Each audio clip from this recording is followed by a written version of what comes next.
hari ini ya, saya dipanggil bersama beberapa saksi untuk mengikuti memberikan keterangan BAP di unit PPA Perlindungan Perempuan dan Anak di Polda Metro Jaya dalam perkara laporan saya tentang adanya dugaan tindak pidana perlindungan anak yang diduga dilakukan oleh Wali Kota Depok, yaitu Pak Idris, yang terjadi di TKP SDN 01 Pondok Cina Margonda.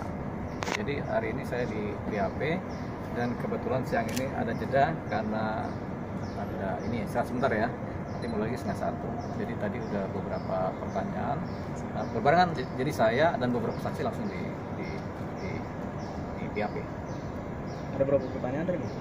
Tadi kalau saya sendiri tuh udah sampai ke 9 pertanyaan. Nanti akan ada lanjut lagi. Banyak kan. Yang digali adalah mengenai sejauh mana anak-anak ini mengalami gangguan kesehatan mentalnya, gangguan fungsi sosialnya, terus kemudian sejauh mana anak-anak ini mengalami sakit hati atau kekecewaan. Kan yang digali itu kan. Nah, itu anak, kemudian wali murid bagaimana? Ditanya juga bagaimana upaya-upaya wali murid kan. Itu juga ditanya bagaimana wali murid itu kemudian menyikapi ini. Ya, kan wali murid banyak yang menderita karena persoalan SDN 01 ini, dan mereka juga mau nggak mau jadi pengajar karena nggak ada pengajar di SDN 01 sampai sekarang. Kalau keadaan psikologis dari siswa-siswi sekarang seperti apa? Kalau sekarang sih ini kan kejadiannya kan dari sekitar bulan November tanggal 7 sampai tanggal sekarang ini kan. Jadi di awal-awal memang keadaan psikologis anak memang tergoncang ya. Sejak tanggal ini sampai akhir November tergoncang karena nggak ada guru. Karena nggak ada guru, jadi anak itu minggu pertama, minggu kedua banyak yang nangis, banyak yang kecewa, sedih, nangis, kemudian mereka nggak bisa belajar.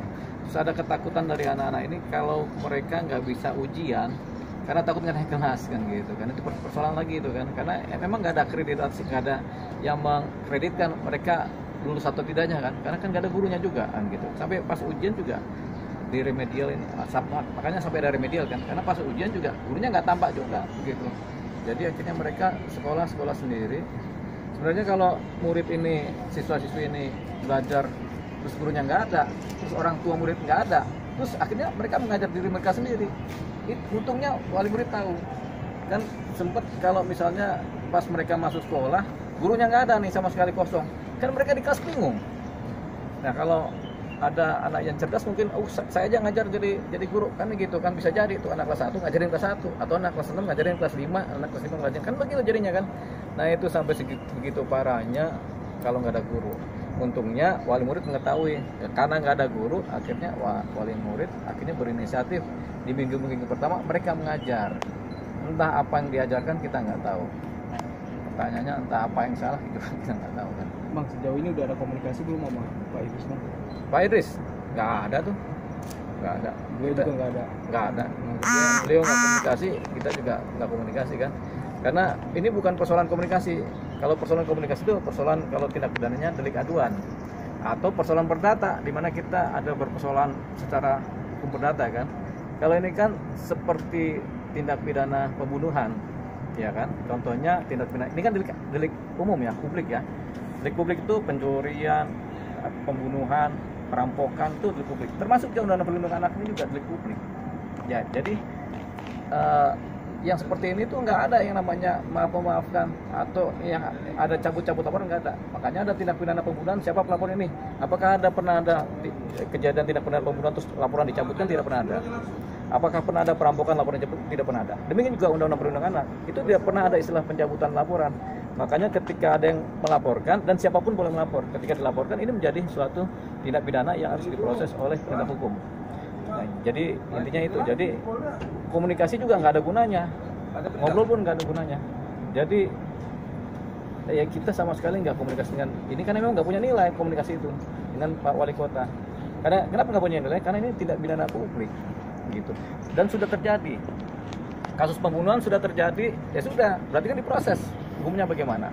Demikian juga ini Undang-Undang Perlindungan Anak, ini kan termasuk juga kasus pembunuhan juga, mirip. Cuman bedanya ini kasus pembunuhan terhadap masa depan anak. Iya kan?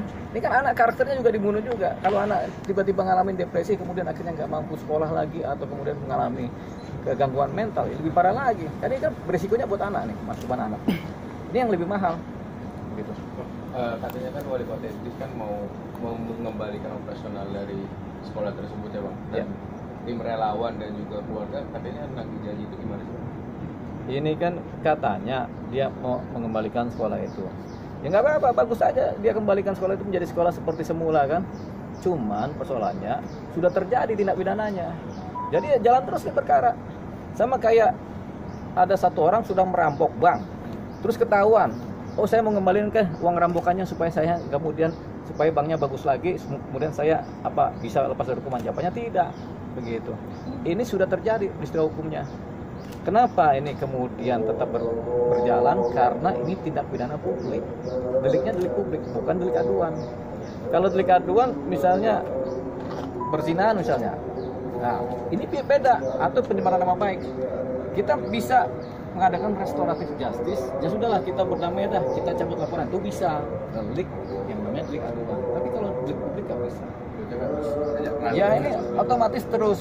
Nah, yang membela anak-anak sekarang SDN Pondok 1 Pondok Cina, SDN 1 Pondok Cina, yang membela anak ini bukan kita lagi sebagai pelapor, bukan. Yang membela anak ini adalah Undang-Undang Perlindungan Anak. Jadi kalau Bapak Muhammad Idris mau berdamai dengan ini peristiwa hukum ini, dia harus berdamai dengan Undang-Undang Perlindungan Anak. Ngobrol dia sama si Undang-Undang Perlindungan Anak, gitu kan? Gimana caranya? Dia komunikasi dong sama si Panglima ini, kan kita negara hukum. Panglimanya adalah hukum. Jadi karena ini sekarang anak-anak dilindungi oleh Undang-Undang Perlindungan Anak, otomatis Pak Muhammad Idris harus ngobrol sama si undang-undang ini. Di mana ngobrolnya? Ya di pengadilan. Berarti penegasan ya Kang, berarti belum ada kejelasan mereka disatuin lagi dalam satu gedung. Sampai sekarang belum ada kejelasan, cuman cerita sama katanya. Masa kita megang pejabat negara katanya aja, katanya sebegini, kan harus ada dokumen. Termasuk ceritanya kan ada pelarangan guru-guru belajar di SDN 01. Itu dokumennya nggak ada.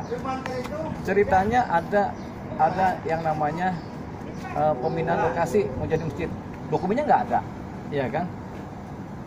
Ya ini penting di sini nih. Kalau kita mau telah lebih dalam, ini kan termasuk orang mau pakai ini jadi proyek sebenarnya kan, proyek yang ada nilainya. Bahkan udah mau tender tuh kemarin tuh kan ceritanya kan kita dapat kabar ternyata mereka udah mau cepet-cepet tender, makanya buru-buru disingkirin sekolahan ini supaya tendernya jalan. Siapa yang menang? Meneketehe. Kosong lah ya janji itu akan mengembalikan kanan belum ada. Jangankan janji wali kota, janji pacar aja kadang-kadang ngomong kosong kan. Nggak ada ininya. Ya kalau nggak ada bukti buat apaan gitu. Kita pacaran juga kadang-kadang pacar kita suka cedera janji begitu kan. Apalagi wali kota yang bukan pacar kita kan begitu, bukan pacar anak-anak gitu. Untuk saksi yang bisa bareng abang siapa aja? Ya ini beberapa saksi sukarelawan. Tapi nanti akan pendalaman karena kan kepentingannya kan bukan delik aduan. Jadi penegak hukum akan mencari saksi-saksi sebanyak mungkin yang memang masuk pada unsur pidananya. Banyak kok dari Komnas HAM, dari KPAI kan begitu kan, dari sukarelawan, dari orang tua murid itu siapa aja, termasuk dari gurunya. Sampai nanti banyak ini mengerucut kepada Kepala Dinas Pendidikan Kota Depok. Baru mengerucut lagi kepada Kasut Pol PP itu yang berusaha-gerusut tuh mau musnahkan peralatan sekolah. Kan gila aja tuh, masa peralatan sekolah mau dimusnahkan? Saya aja kalau buku udah lecek aja saya jaga-jaga tuh supaya jangan sampai musnah. Ini mau dimusnahkan kan? Gila nggak tuh? Bukan kita yang jawab ya, cuma kita tanya gila nggak tuh? Gini. Siapa tahu idenya dari Kadisdik Pendidikan kan langsung pidana dia kan. Misalnya dia, oh kita bereskan ini kan gitu. Tapi kan sebenarnya Kadisdik juga bertanggung jawab nih Kepala Dinas Pendidikan. Tapi saya tidak melaporkan beliau. Kenapa? Karena saya masih berpandangan bahwasanya ini adalah perintah dari wali kota. Gitu kan. Tapi kalau memang ternyata beliau bermain atau Kasat Pol PP juga ikutan juga punya ide, ya mau nggak mau dong jadi inbreng berbarengan. Jadi semuanya bermulai dari wali kota Depok dulu. Wali kota Depok dulu, nanti akan ketahuan dari pemeriksaan selanjutnya apakah memang sumbernya dari perintah wali kota dengan ide dia sendiri kan. Kabarnya juga kan wali kota juga kan cuma pengen tender aja itu. Buru-buru mau tender sehingga buru-buru juga dia singkir-singkirin ini karena ada pengen tender tuh, kabar-kabarnya bocorannya kan begitu kan. Cuman kan kita masih menduga itu ada tender apa enggak. Kalau ada tender kan tentu ada duit. Namanya tender ya kan. Duit masuk, duit keluar dari Pemda. Masuknya kepada kontraktor siapa? Kan kita belum tahu itu, ya kan? bisa juga kita cari tahu kalau kita kejam kan begitu.